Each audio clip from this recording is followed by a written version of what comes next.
What is going on, everyone? Welcome to the Part-Time Nerd Podcast with your pals Alan and Rapid Dave. I'm Alan. Marty, man, what up? Not much, brother. How you doing today?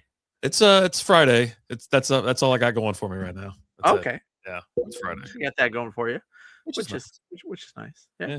Yeah. So we're here today to talk about the 1983 movie Easy Money, starring Rodney Dangerfield and Joe Pesci.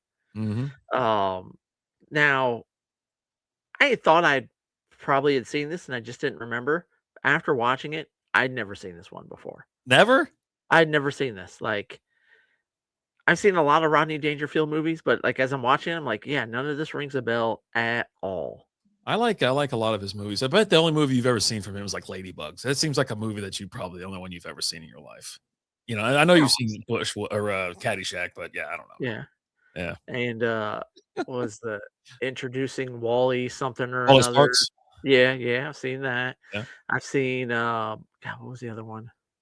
Back to School is one of my all-time Back, favorites. oh yeah, Back to School. I Yeah, watched that like definitely seen that one. every weekend at one point because it was always on like AMC or something like that. And so like Sunday morning at 10 a.m. would come on.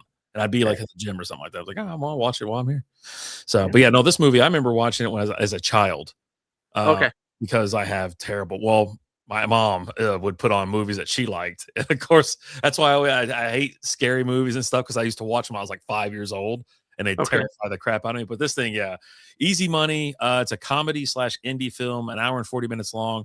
As you said, 1983. It is rated R. It's wild ass. It's great. So he's a degenerate, gambling, smoking, drinking, whatever party guy who's a photographer, a child, A a children's photographer. children's photographer, and is he hates his mother-in-law. Mother-in-law hates him. Always like on his ass about, hey, you should have married so and so or whatever. Then they get a phone call in the middle of the night that she died. She died in a plane crash. Right. And if he gets 10 million or whatever, and then all her shares and something else or whatever in the store, the department store being ran like it's a investment firm. Did you notice that? Like, I don't know It what's was a going on. little weird, but hey, It's just whatever. companies in there. I It don't. was the 80s. It was a different time. It's a different time. So yeah, I got the whole damn. Well, you know what? It's kind of. Well, I'll read it for you. Okay. Degenerate Monty Capuletti is perfectly content spending his life drinking, smoking, and gambling with his other layabout buddies. His wealthy mother-in-law, Mrs. Monahan, has a long disapproved of Monty's irresponsible behavior. But when she dies and leaves him 10 million in her will, however, predictably, there is a catch. Monty has to change his life to live a vice-free life for 1 year in order to collect the money. So there you go. What do you There think? we go. You know what? It wasn't bad. It wasn't bad. It wasn't bad at all. What are you talking about? I was like, I'll I'm gonna watch this again like tomorrow. okay. All right. I will say I do feel like this movie is classified incorrectly. It's not a comedy. I will say this is not a comedy, and let's talk about the movie, Okay. and then I'll tell you what it should be classified It's a as. horror movie. So yeah, it's his daughter's getting married at the beginning of the movie. Yeah. To what's his name? Uh, Juan, Julio. it's no Julio's the friend. Okay. He is Julio. Yeah, he's Julio. Oh yeah, His friend is whatever, something else. But anyway, yeah, I thought it was Julio. yeah, and that she got a lot of reservations on wedding night. She can't really go through it. Monty's raised a young, upstanding young lady who's she's a virgin and um, you know, doesn't really know a lot. Like at one point, just before the wedding, her mom's asked her, "She's like, well, your dad had to talk with you, right?" Well, yeah, but she's like, well, what do you want to know about? She's like, can you tell me about foreplay, mom? He's like, with your dad? Nope. Anything else? I love these talks. Yeah. Yeah. Um, My but God. yeah, she ends up leaving him on the wedding night Mhm. and going back home. And throughout the movie, he's trying to get her back by breaking into her house, which is a little weird, right? I like when the Um, guy falls off the gutter or whatever, and like it's like get electrocuted all the way and down. knocks out the power out of the area and everything. Yeah. Um, Ends so up you got shooting that arm kind of and in the side ass. story going on. They have a big party. They want Monty to sing. He's like, "Well, I'm no Sinatra, but here you go." It's like, "Come on, sing." No, no, come on. Okay, you got me right. All One of right. those, right? Uh, Joe Pesci's his little degenerate friend who's always getting him out of situations and things, Getting him right? in and out. Yeah, he's In and out. yeah. His buddies at the bar, they're at the bar and he's like, "Hey, we gotta hurry up and make it to the racetrack. Puts his in. I just got word on this 40 to 1. He's 40 to 1. Oh, All right, let's go." Guy's like, "All right, let's go." Kicks the other guy out of the bar. They get wake there, up. they place the bets. The whole race is rigged because the racer's like up way big and then just He looks pulls the around and he's pulling so hard on that damn thing. I haven't written down. So I was like, jockey throws the race. He's like pulling so hard. Then he puts his feet down. I'm yeah. like, Joe Pesci jumps the thing, goes and beats the shit out of him. Like, I did have it like Joe Pesci trimming his arm. He's like there on the horn. Apparently, taking the phone into the bathroom and shutting the door behind you was a big thing in the early '80s. I don't know, but he's got his arm up. He's trimming his armpit hair with like a mustache trimmer. It's like, oh my god. Oh, yeah. And there's a lot of, like, little, like, things subtle things that are funny. Like, at one point when, Monty's going through his thing, he can't smoke, he can't drink, he can't gamble, and he's gotta be under 175 pounds Yeah. when the year's up, right?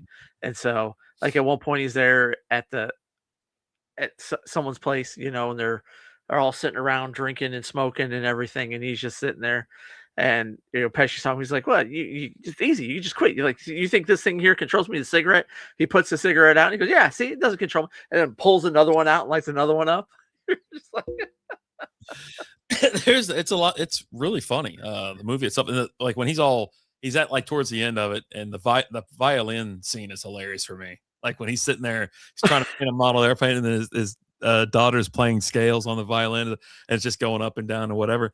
And then he's just shaking so much, and he finally picks up a knife, and he's got it. And he's like, he's trying to hold himself, and he starts yelling for it. He's like, "Help! Help!"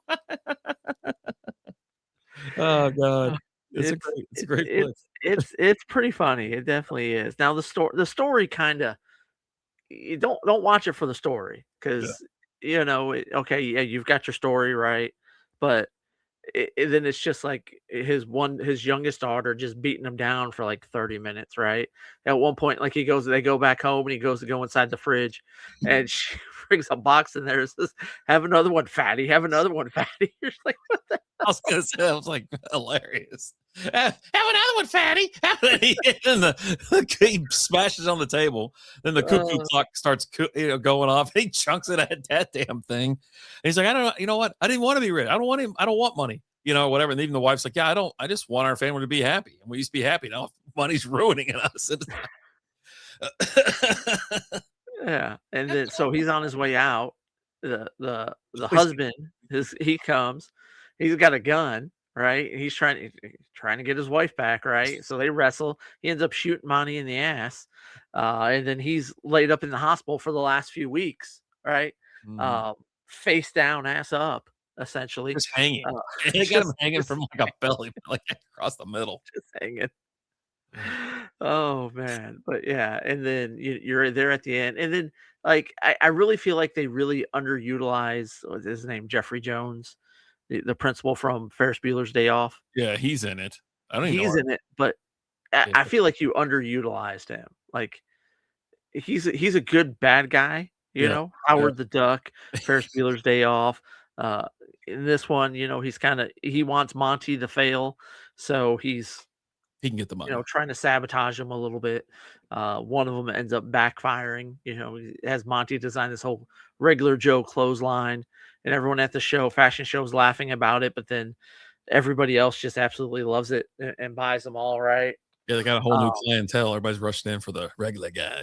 yeah, but I feel like he was kind of underutilized throughout this movie. Like you could have used him a little bit more. Having him. Okay, yeah. So we prank called and ordered 10 pizzas to his house. Okay, like,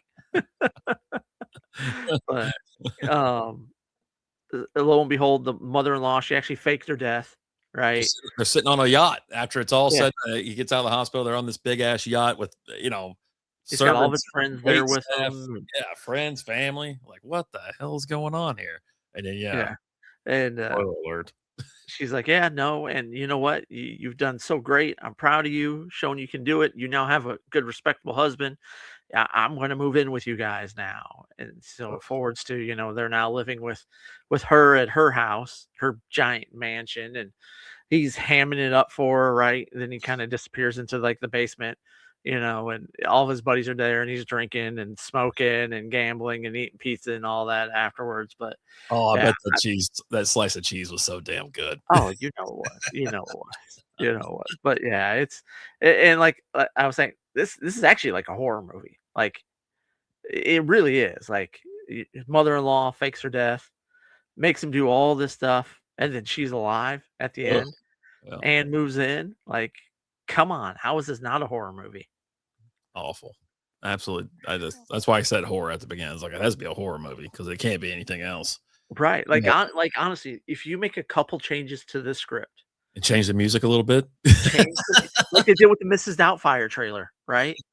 You've seen that where they changed the music to it, Yeah. and it's 100% a horror movie. Like same thing with this one. Like you just got a couple little tweaks to the script. Hollywood, I know you're listening. Make this happen. Oh god. Easy Money, the horror movie, I think they brought coming out in 2027. Let's go. oh god. Um, so let's see. On IMDb, you got 6.2 out of 10, Rotten Tomatoes 60%, Letterbox 3 out of 5, 75% of Google users like this movie. So they're finally there's some that they hit on, but they got a lot of wrong. I'll tell you that. They've got some These issues. movies we've been watching, but yeah, 75%. I love this movie. I had fun watching it. It brought back a bunch of like memories and stuff like that. And I've been wanting to fire it up. I've seen it. It's been on the screen. Hey, next up for you or something like that, and I just haven't done it. And I'm when you said, "Hey, let's do Easy Money," I go, "I'm in. I'm in. Absolutely." Yeah, it was definitely worth the watch. Let's see here. Rodney Dangerfield is absolutely cooking in Easy Money. He plays Monty, a lovable disaster who's broke, gambling, smoking, drinking, and basically bad decision away from total collapse. Then he finds out he could inherit a fortune if he can straighten his life out for one whole year. Sounds simple, right? Absolutely not. This movie is pure 80s chaos, one-liners flying every 5 seconds, ridiculous side characters, and Ronnie delivering peak I get no respect energy the entire time. It's crude, loud, dumb in the best way possible, and honestly, way funnier than it probably should be. If you like old school raunchy comedies, this one is an easy recommendation. Yeah, there you go. Loved it. Bam. Yeah. I There we mean, his go. movement to the whole I mean, he's just shaking the whole damn time and always Oh yeah. he's got to burn 1,000 calories a day just moving about like that. He- he's the only guy I know that burns calories just sitting there. But yeah, no, Easy Money 1983, Ronnie Dangerfield. Have you guys seen it? Is it a childhood favorite of yours when you were a child and you probably shouldn't have been watching it? Who Sure. knows? Again, it was the 80s. It was a different time. It's a different time. That's all I got to say. But let us know what you guys think about this movie. As always, guys, I'm Alan. More D. We'll talk to you later. Deuces.